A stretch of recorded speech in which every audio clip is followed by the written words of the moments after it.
Welcome to the UNC OBGYN Quality Improvement Lecture Series.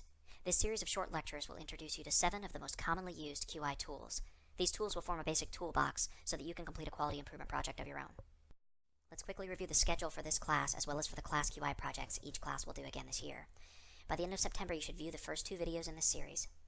By the end of October, your class should choose a project and you should complete an aim statement and a process map for that project. You should also view the next 3 videos in the series by the end of October. By the end of November, your class should complete its fishbone diagram and driver diagram for your project, as well as view the last 2 videos in the series.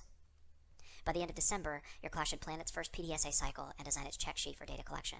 And if these terms don't make sense right now, that's okay. They will as we go along throughout the course.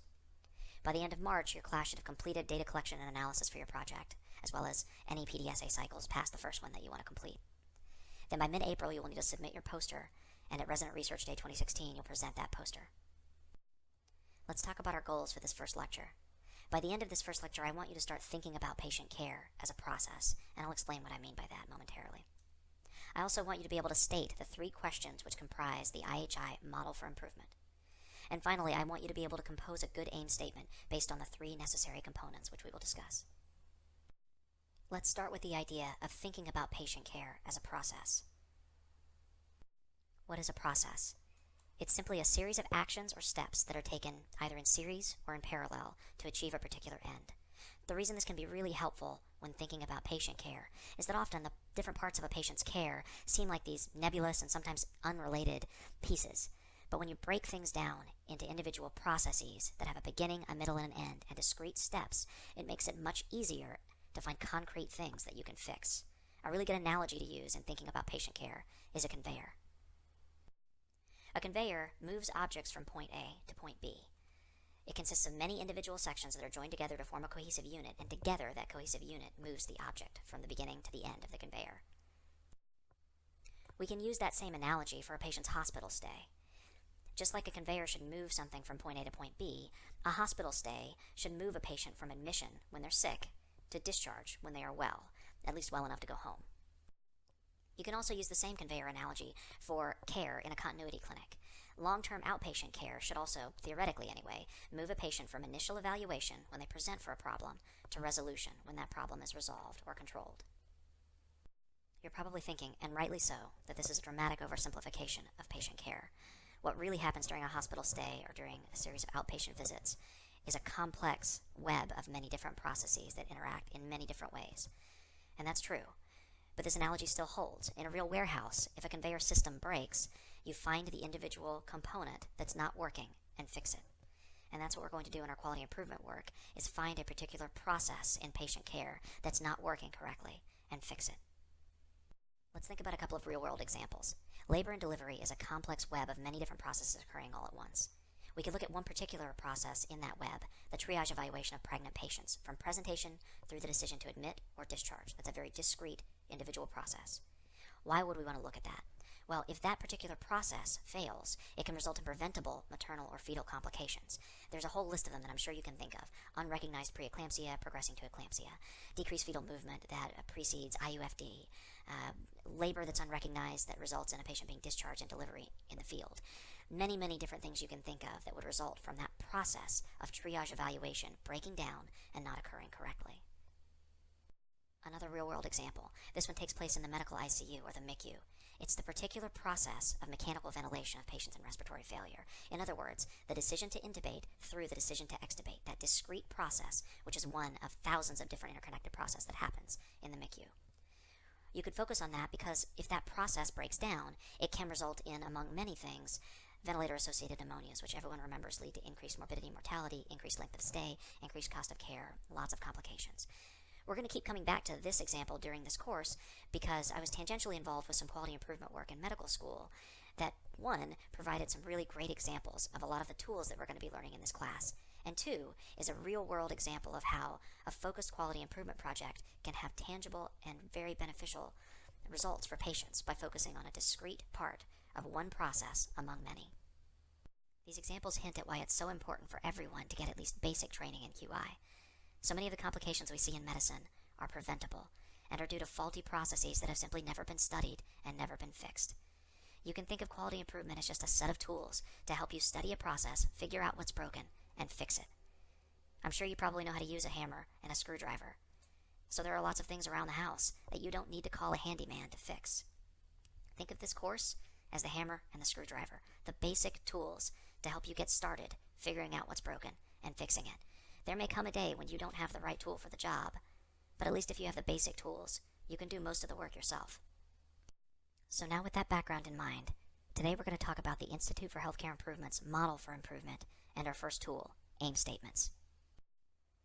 The IHI model for improvement is simply a framework for thinking about improvement in any system. We're going to keep coming back to this model for improvement throughout the course because all 7 of the tools that we will learn fit into the model for improvement by answering one of the 3 critical questions that you have to ask before starting a project, or by contributing to the Plan, Do, Study, Act cycle, which is where improvement occurs.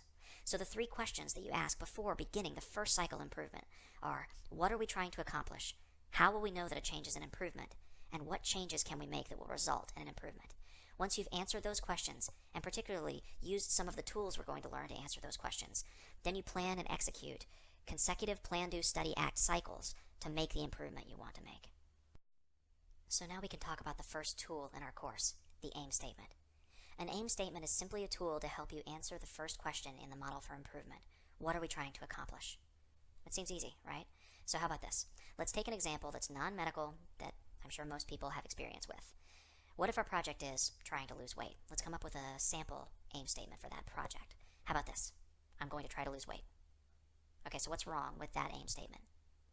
As anybody who has ever tried to lose weight knows, that kind of aim statement is so non-specific that it's really not going to motivate you to do anything. And even if it motivates you to lose some weight, how do you ever know if you've really accomplished your goal of losing weight or losing enough weight? The key to a good aim statement is that it should define success with regards to your project in measurable terms and with a deadline. It should clearly state 3 things: how good, by when, and for whom.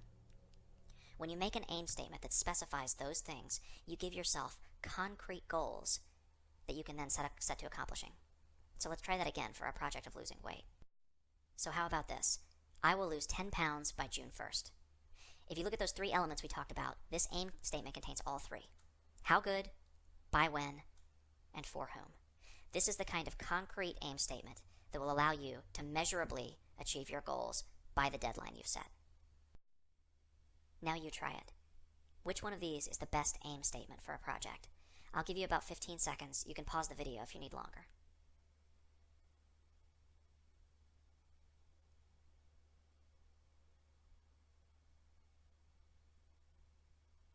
The only one of these aim statements that contains all 3 of those elements we talked about is B. I will finish a marathon by 6/1/2016. How good, by when, and for whom. The other 3 answers are missing one or more of those concrete parts of an aim statement. But all of the examples we've talked about so far have been in very simple systems. So now we're going to do a little bit of role playing and think about how to come up with an aim statement in a more complex system. We're going to go back to the MICU. Imagine you've been there for a couple of weeks, and as you'll recall from the MICU, many of the patients are intubated. Let's say you've noticed that of those intubated patients, 4 have developed ventilator-associated pneumonias, and one of those patients died. So you decide to start a project to reduce the number of VAPs in the MICU. I want you to think for a minute and try to come up with a good aim statement for this project. Here are 4 possible aim statements for this project. I want you to take about 20 seconds to read through them and figure out which one addresses all 3 of those components of a good aim statement.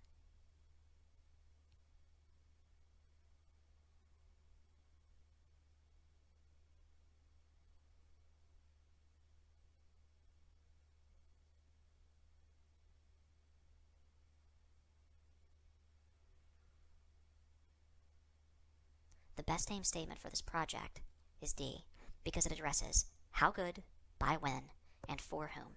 All 3 of the other statements leave out at least one of these components. That's it for aim statements. They're really a very simple tool, but as long as you answer those 3 critical questions with your aim statement, they're a very powerful tool for setting your project up for success. As you probably gathered from the last few slides, in order to create a well-informed aim statement, you need some baseline data. You have to know where you're starting in order to know how much, by when, and for whom you're going to improve. But if you're thinking about those 3 components of a good aim statement as you're formulating your project, that will help you, 1, figure out what background data you need, and 2, it will make sure that you are planning outcome and process measures that are measurable. And that's very important as you move forward through the rest of your project, so that you make sure that at the end of your project, you have something that you can measure to indicate that improvement has been made. What now? Well, now you need to get together with your class and brainstorm about what problem or process to address with your class project. If you're having trouble coming up with ideas, you can think about preventable complications or near misses that you've seen or that have been presented at M&M.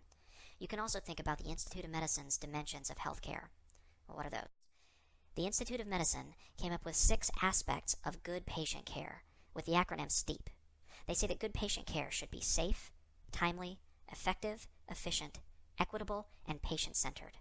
So you can think about some aspect of patient care that you've seen that was not one of those things, and try to figure out how to make it so. That's it for the first lecture. Thank you for your attention, and I'll see you again next time.